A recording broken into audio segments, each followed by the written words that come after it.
seems to me that the central issue is that nonviolence, or ahimsa as Gandhi translated it, or love as Gandhi understood it, stands you on your head, because it is exactly opposite to so much conventional thinking. That love is weak and unpersuasive, and that it's not energy, it's not, frankly, it's not power. I was told that in college, in fact. Love is not power, it's not force. Well, Gandhi says love is a force. Love does persuade.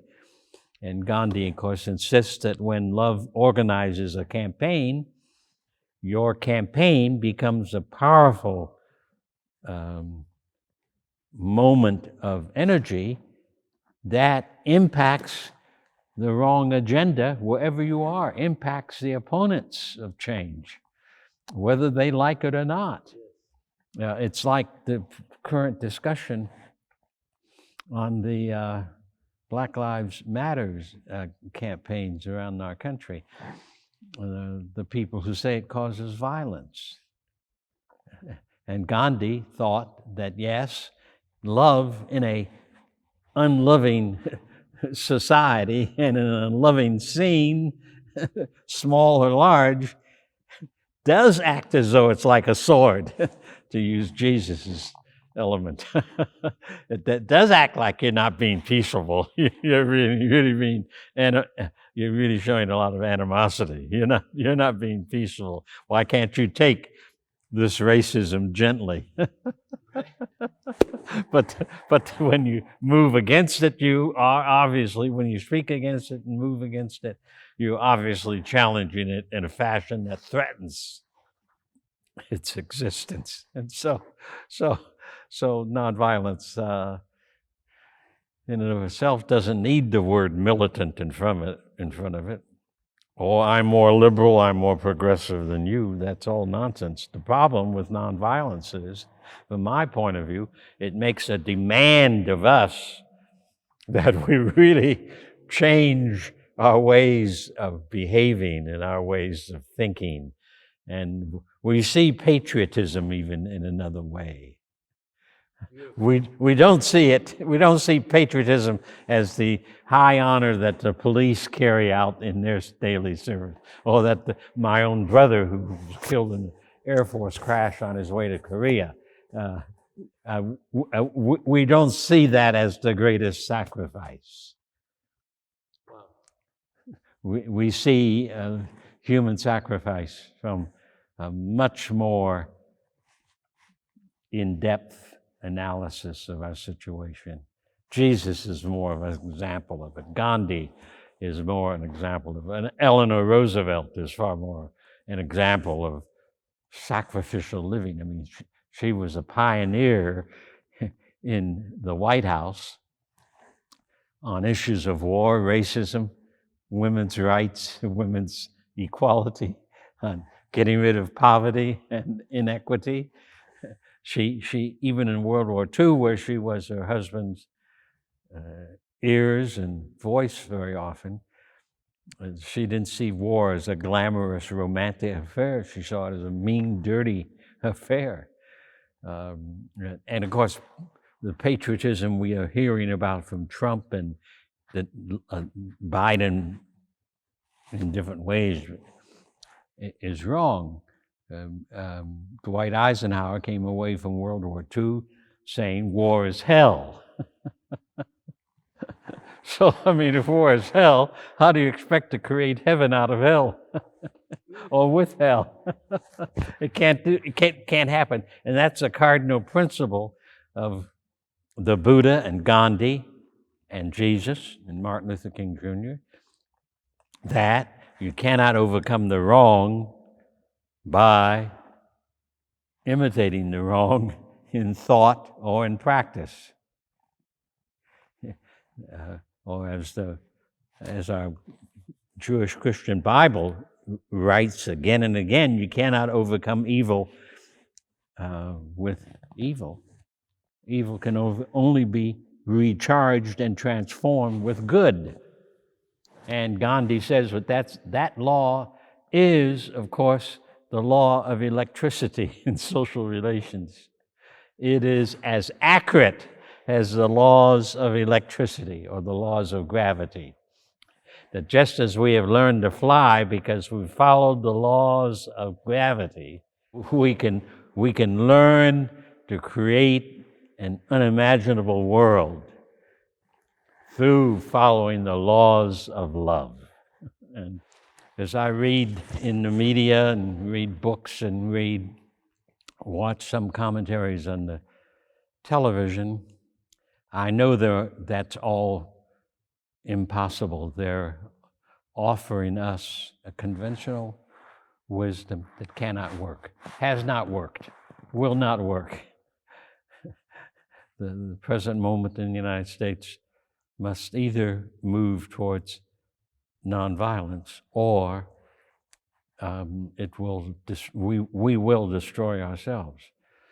And a part of the thing that is so unacceptable to me is the way in which the press and media and President Trump and others are talking so much about the violence in these demonstrations. But the violence in these demonstrations, a group that studies violence has come up saying that the violence in these demonstrations this year only amount to about 8% of what goes on in the demonstrations.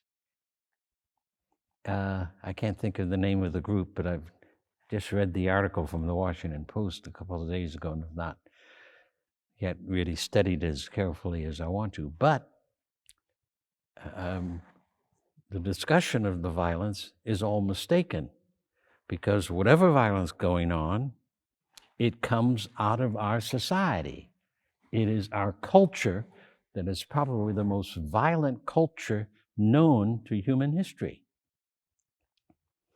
After all, we're a nation of 330 approximately million people, and we own something like 15 or 20% of our population owns more than 300 million guns. Wow. And military bases around the world. And more than 800 military bases in more than 100 countries on every continent except Antarctica. And well, I mean, that's we are a violent culture. Yeah, we think violence.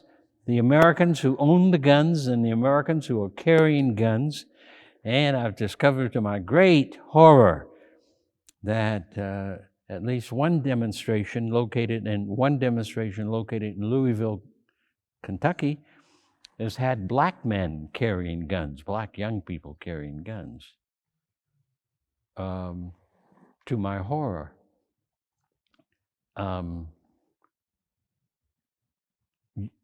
The vast majority of USA people are convinced that the gun represents ultimate safety and ultimate power. It does not, has never, but that's why we have the guns, and that's why the National Rifle Association is so powerful. Too many Americans have somehow decided that a gun saves the day. That may be a holdover from the violence of settling the frontier across the nation from Atlantic Ocean to Pacific Ocean. I mean, guns were a major feature, and just taking land from the Native Americans, and defending the land, and killing off and hating the Indians, and all of that. It may just come from that, but the nation has never repudiated that feature of our land. We are the most violent culture in the nation. Most of the violence comes from the culture, as represented in the police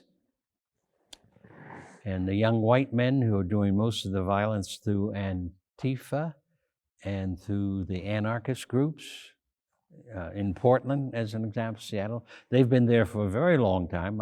I've visited them. I've talked to them in Los Angeles and Olympia and Seattle and Portland and elsewhere across the country. They're mostly young white men who are doing that violence. So, and they are the products of our society. They are not the products of the Black Lives Matter. They join the demonstration because they think, some of them consider themselves revolutionary, who follow the sort of dogma of Karl Marx that revolution is violent. Whereas scientific revolution is not violence. It may cause some major upheavals, but scientific, musical revolution, artistic revolution, spiritual revolutions go on all the time. They tend to change a lot of people and whatnot, but they're not essentially violence unless you call the turmoil that's going on because a revolution is taking place in you violent. And it's not really violent. It's conflictive. It's a conflict. Trying to find its way.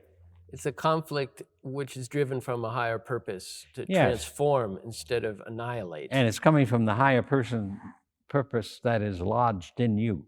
It's coming from the noble side of creation in you, and that you don't know that it's there, and you can't always put your finger on it. Transformation is not in and of itself a violent affair. I think the word you've used is a better word. It's more conflictive, and therefore it's more transforming. More redemptive. Yeah, more healing. Yeah, it seems that